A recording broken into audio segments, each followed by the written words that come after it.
Welcome to the Brand and Market Podcast, where branding clarity meets marketing strategy.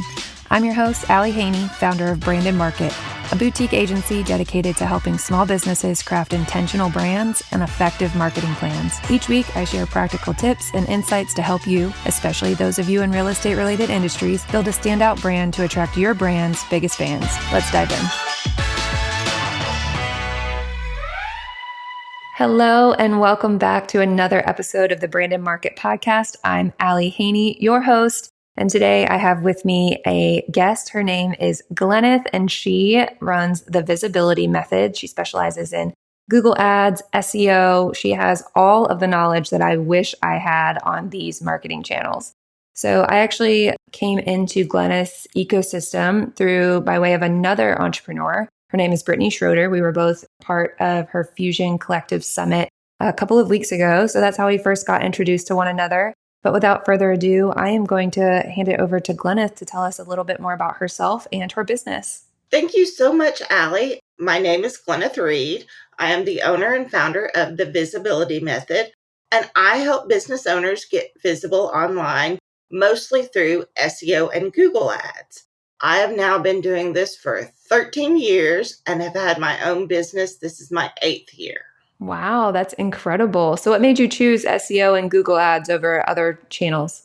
So I really fell into the job. I always say 13 years ago, I was out of work looking for something new. I wanted to do something online and just fell into this internet marketing agency. And then 5 years later, I wound up buying it, rebranding and making it my own. So that was what I learned during the time. And I was like, I really like it. To me, it's the same, but different. Every customer is handled differently. It's not cookie cutter. I handle clients of all different niches. So every day looks a little bit different. And I've learned so much about so many different types of businesses. That's amazing. I'm sure that a lot has changed in the 13 years that you've been doing it. So how do you keep up with that learning curve? Google makes us take exams every year to stay as a certified expert. I'm a Google Ads partner. And so to keep that up, I have to take multiple exams every year, handle a certain amount of spend, follow best practices. And then I read a lot. I'm online a lot. I don't need to know my screen time. It would not do me any good to do that. That's hilarious. I had no idea you had to take an exam. Wow. Yeah. And it's definitely not for the weak of heart. It is multiple choice, but sometimes it'll be pick the best 2 answers. You can't go back, like it is online. And you get question 1 and you have to answer it and you can't move until you answer. You could never go back if you realize it was wrong. And then it's also timed. So wow, dedication. And you have to have a certain amount of ad spend too to be able to have that certification. That's a whole new world I did not even know existed.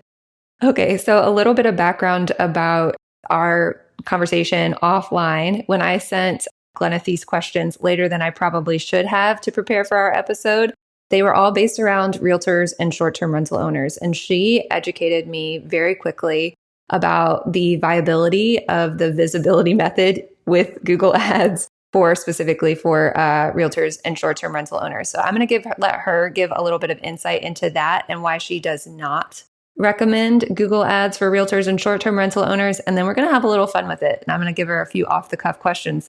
Realtors, short-term rentals, they're important. People are looking for them. People are searching. Unfortunately, there are the big directories. You've got realtor.com, Zillow.com, Airbnb, Verbo, all the big ones. So they are going to win SEO or Google Ads just based on their size and budget. Then you have the bigger houses like Coldwell, Wallace, Banker & Banker, all the different, firms. Well, because of the amount of information they have on their sites, they're going to do better. They also have a bigger budget. So an individual real estate professional, one, may not have access to their own website to really do what you would need to do to set it up for success. But then also just being one page, which I've seen a lot of realtors have, they just can't compete. And it would cost just entirely too much money for very little return. Like there's so many better ways for them to do their personal branding and get in front of potential clients than using Google Ads or even SEO. Like I just kind of want to save them money. Don't put your money there. Do something else. That totally makes sense. And that just makes me makes me trust you even so much more with my money. Like when you tell me that don't spend it here. So that's incredible. And thank you so much for that nugget of information. Switching gears, because you said that some of your other clients are locally based like contractors. So still in those adjacent industries for, plumbing, electrical, HVAC, those kinds of things. And I think that the knowledge that you have surrounding Google Ads in those industries can still be helpful for realtors and short-term rental owners because they're interacting with those industries so closely on a daily basis. So let's look at it through a lens of one of those locally based contractors as we dive into the rest of our conversation. So first, I want to dive into exactly what Google Ads are and how they work. Let's just set a framework first. Google Ads are Google's pay-to-play marketing platform. You're essentially bidding on a keyword and saying, I will spend this much money for if somebody searches for this keyword to show up at the top of a Google search results page. So essentially, you are bypassing organic listings, maps, listings, videos, etc. You are going to be up there with the sponsored listing, depending on your budget and what keywords you picked. That's the very simple of how they work. You're getting up to the top faster based on what the searcher is searching for.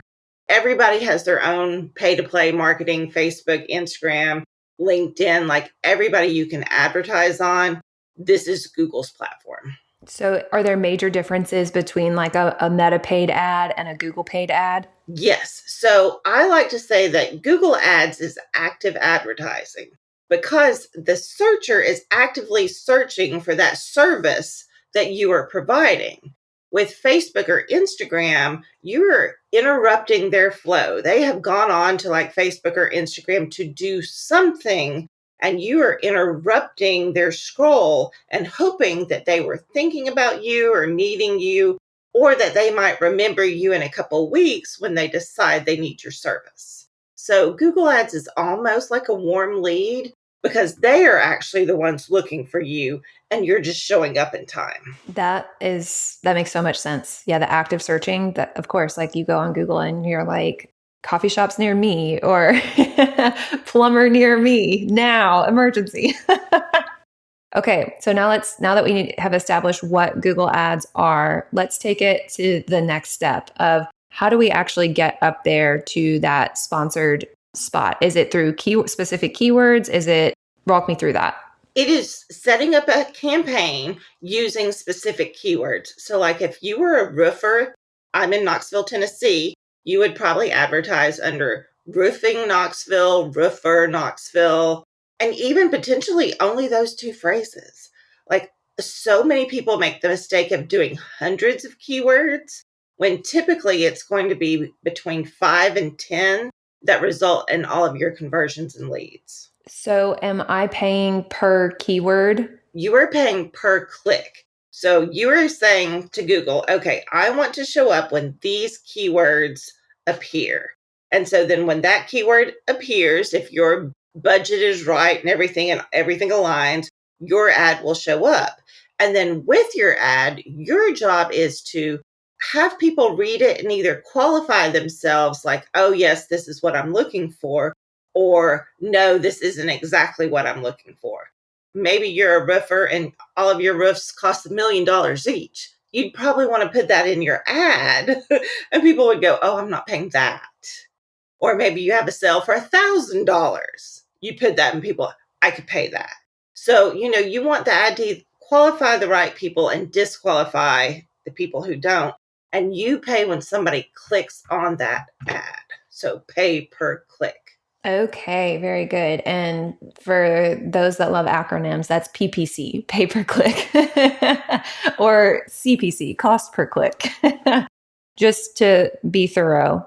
if a user sees the ad but doesn't click on it, we're not paying for it. Correct. That's then called an impression. They had a chance to see you, but they didn't. So within your Google Ads metrics, you're going to have clicks and you're going to have impressions. And clicks divided by impressions is the click-through rate. And a lot of people think, oh, well, it'll be like 70, 80, 90%. No. One, Google considers anything over 1% good. Wow, 5 to 1%. 10% is great. And that's just, again, you want people who are qualifying themselves, and not everybody is. Right. And it's definitely good to manage those expectations with your clients too, I'm sure, because if they're expecting 70 to 90% and they see 0.75. And as it is one of those things where I will tell you, if you've ever thought about doing Google Ads, go into it with the mindset that you're going to give it 90 days. This is not something that 2 weeks you can go, oh, this isn't working for me. You are just getting started. It will typically take 4 to 6 weeks to get statistically significant data to really make some of the more major optimizations and tweaks. So I tell everybody, go in with a minimum 90 days. Okay, so if we're setting aside budget, we need to set aside budget for at least 3 months. Okay, very good. That will lead me sort of into my next question of budget is how do you calculate that? How do I know what to set aside for Google Ads budget? For most businesses, I say start at $10 a day. So that's like $300 a month. Depending on the service, the niche, it may be more like $15 to $20 a day. But a lot of times you can start with $10. Now that's going to get you some slower clicks, obviously. But what you want to do is take that time to get it optimized, figure out which keywords are driving the conversions, get more of an idea of what negative keywords you need to add, and really optimize the account. And then at the end of 90 days, it may be going so well you don't need to add any more budget. Like you may be like, I have all the leads I need. Well, that's great. Or you may be like, I'm getting leads, but I could actually take a few more. Let's add $5 a day to the budget. So I have clients who are spending everywhere from $5 a day, where we've cut the budget, to $100 a day. And so for that 3-month period, we're staying at $10 a day, reassessing at the end of that 3-month period to either pour gasoline on the fire or pull back so we can figure out what's not working. One thing that I noticed you said in there that I didn't know what that word meant was negative keywords. Can you explain that to me? So, everybody is so focused around keywords, and often I take over accounts where people are like, they're just not working. And the first thing I go to see is what negatives do you have set up? And typically they don't. The roofer we're talking about, he's going to want to show up for roofing Knoxville. But if somebody types in free roofing, he's not doing this for free. So free would be a negative keyword. Well, if somebody wants to know how much roofers make, like the salary, again, he's not, unless he's actually advertising to hire roofers, he doesn't want anybody who's looking for roofing jobs or a roofing salary or to take roofing classes. So like I have a little guide that has almost 200 keywords that most people can start with out of the gate as negatives. Okay, I didn't even realize that had an impact on it. But adding those negative keywords doesn't add or detract from budget. It's just just setting the parameters for what the ad needs to run for. Yeah, it essentially gives you more budget because it's not spending it on silly phrases that's not your ideal. I took over they were hiring for truck drivers. Like they were actually hiring for the truck drivers. We took over the account and I was like, they had 0 negative keywords. Well, their search terms that they were showing up for because of this: cruise director, limo driver, van driver for elderly. Like the entire first month, all I did was add 140 negative keywords. They spent half, got the same amount of conversions, but they were actually all leads. That's crazy. And it's like, and I don't even want to think about how much they had spent before. That was just where a lot of people will come to me and have these massive amounts of keywords and no negatives. It should be the opposite. We're talking, especially if you're just providing a couple services, small numbers of keywords, but you may have 2, 3, 4, 500 negatives after a year or two. Wow, that's incredible. They probably thought you were an angel sent straight from heaven. They did ask, they're like, how did you do that? And I'm like, I added Is this witchcraft? negative.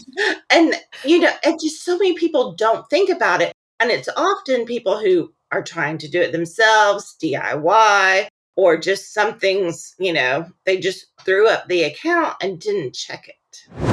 Are you feeling stuck when it comes to your branding or marketing strategy? Do you have a million ideas but no clear direction on where to start? Then it sounds like a Power Hour session would be perfect for you. This is a focused one-on-one video call designed to tackle your biggest branding or marketing challenges. Here's how it works. You schedule a call, share some of your business details and any burning questions you have ahead of time. Then during our session, we dive straight into solutions. No fluff, no generic advice, just tailored strategies that work for you and your business. Whether you're a realtor looking to stand out in a crowded market, a short-term rental owner creating a repeat guest experience, or a builder needing clarity on your messaging, the Power Hour is designed to help you walk away with actionable steps to grow your brand. Are you ready to take the guesswork out of your branding and marketing? Let's tackle it together. Visit the link in the show notes to book your Power Hour session today, and let's turn your ideas into intentional action. Yeah, that kind of brings me, that was going to be my next question, was those DIYers that are looking to start their Google Ads accounts. A, do you recommend that? And B, what are some common mistakes that you see that DIYers do outside of just the negative keywords that you had mentioned? I really don't, because I think that, if you can find an affordable person to do it for you who has the experience, you're going to get better results. Now, one of the things I do see as a huge mistake is Google Ads is not magic. Like, Google Ads will not take a product or service that isn't selling and sell it. You have to be getting conversions, leads, and sales already through your website, your sales page, your landing page, whatever. Google Ads will only bring you more traffic faster. So this isn't, unfortunately, I've had people come to me and they're like, I need clients and I need them right now. And, I'm looking and I'm like, okay, well, I don't see that any of these are converting. No, and that's why I need Google Ads help. Google Ads isn't going to help with that. It is truly not magic. We're just getting you to the top faster. It's your sales page, your messaging, your offer, your pricing needs to already be working. Is that something that you help people with, or do you have like a referral partner or program that you work with, like for messaging and stuff? I can help. I can also refer out, depending on what it is they need. Most of the time, the people that come to me are, they've been in business a couple of years. They've got service that's selling. They're getting leads. They just need more. And, while we all love social media and being on social, sometimes you just want something else to drive it so you can work on your business. Yeah. Do we all love being on social though? Is that true? Yeah. I mean, I actually really love social media. I am probably one of the ones who I'm like, I love it. I think it's fantastic. Now, sitting down, thinking about creating content and the strategy and this, that's just like, but I love scrolling social media. That's fair. That's fair. I can do that all day long. And it's, as you were talking about recommending hiring a professional to be able to run your Google Ads for you, as you were giving the same like example of the roofer, I'm like, would I try to DIY my roof? Absolutely not. So why would I not take advantage of the knowledge that you've spent going through all of the certifications and stuff to have to learn, like have that learning curve within Google Ads to be able to DIY it? There's so much in Google Ads that can really help you. Like you can set your age demographics, your, sex demographics, household income, target by audience. I love the geographic targeting. Like Google really gets down to, I work with a karate studio in town and we have his 5 miles around his studio. We advertise on one word, 5 miles around his studio, done. Now, he's been a client for 10 years, so That didn't happen overnight, but we know when he needs more leads, we turn Google Ads on. Wow, that seems so efficient. And no like throwing spaghetti at the wall. It's basically like you turn the faucet on, you turn the faucet off. But again, didn't happen overnight. We took some time. We knew he was already getting people. He just, okay, let's show up. I'm already showing up. Let's show up more. And if you're already showing up in the top 10 organically, it could still pay you to show up for paid advertising, because it's not a bad thing if you show up on the first page 2 or 3 times. People will give you more credibility saying, oh, I see this person twice. This must be the person I really need.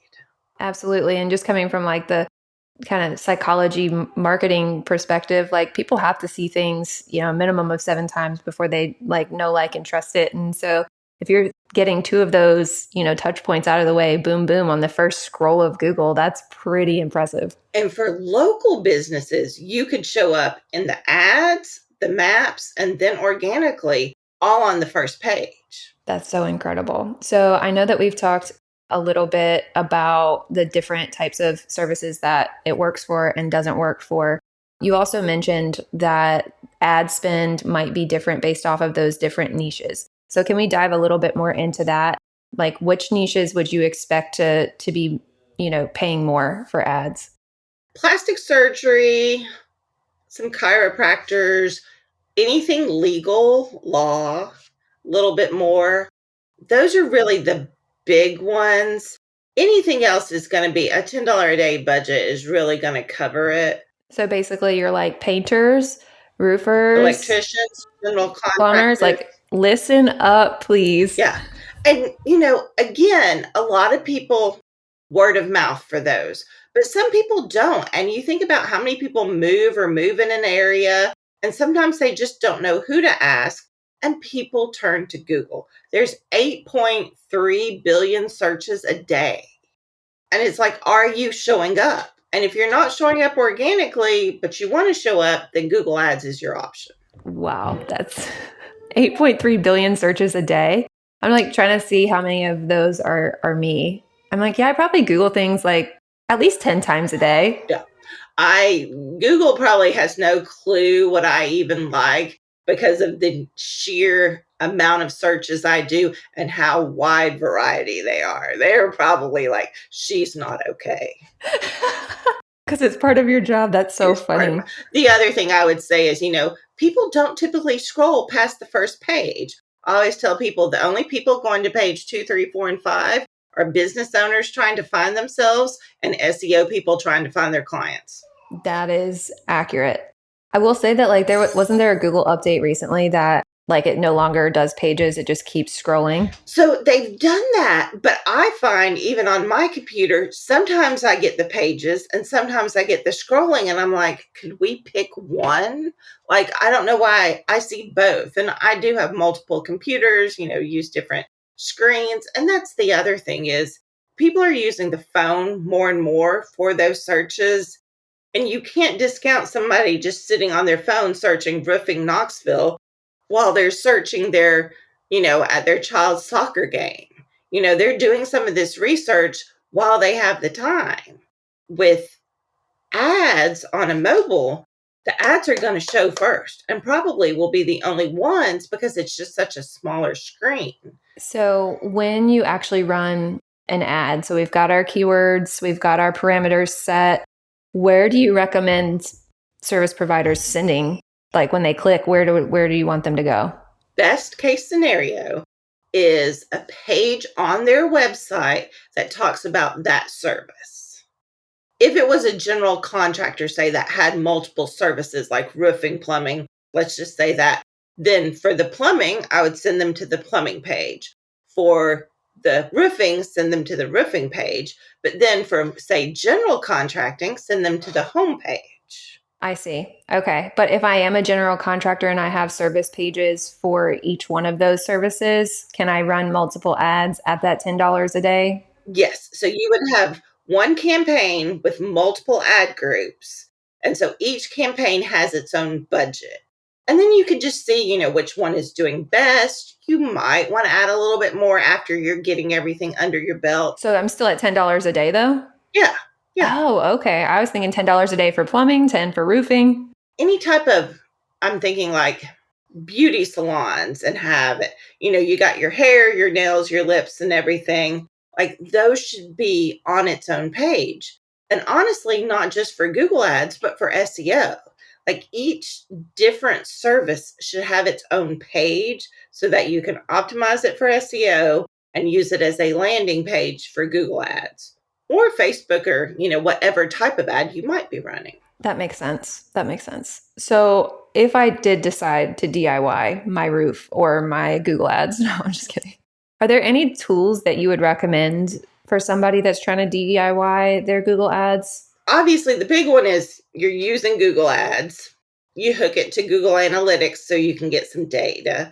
I always find even more data within Google Search Console because you can see what that's showing up for organically and say, oh, okay, I really want to show up for these keywords, but Google's only showing me at position 60. Let's use these keywords first, maybe.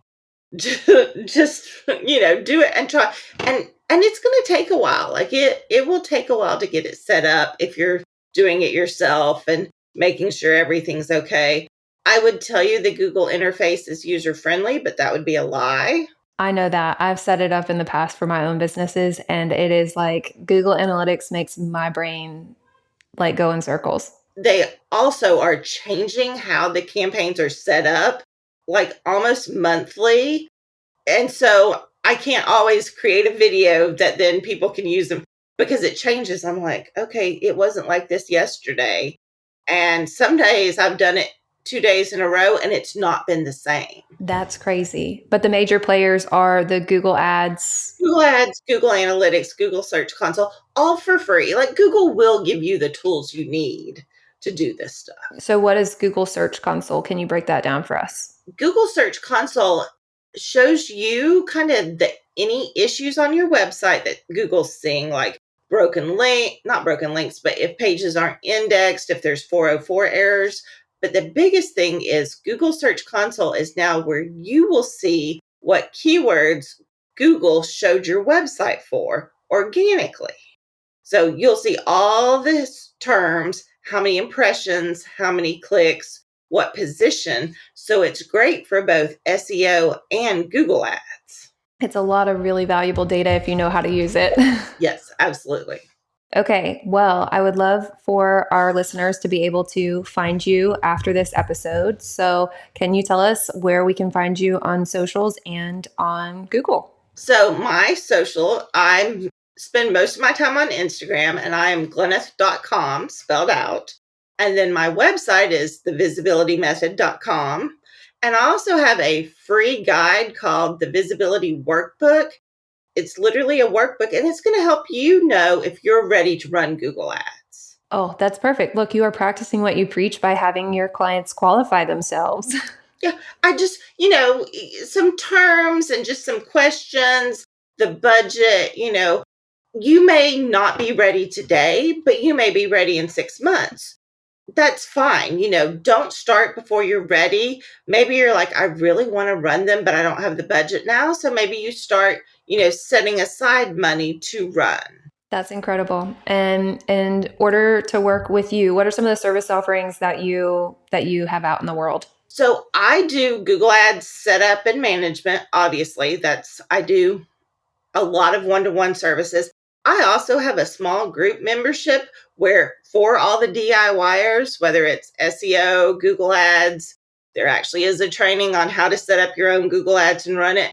And then they get access to me with monthly office hours where they can come ask questions and we can dive into their Google Ads accounts. Very good. I did not realize that you had the membership. That's really helpful for those DIYers out there.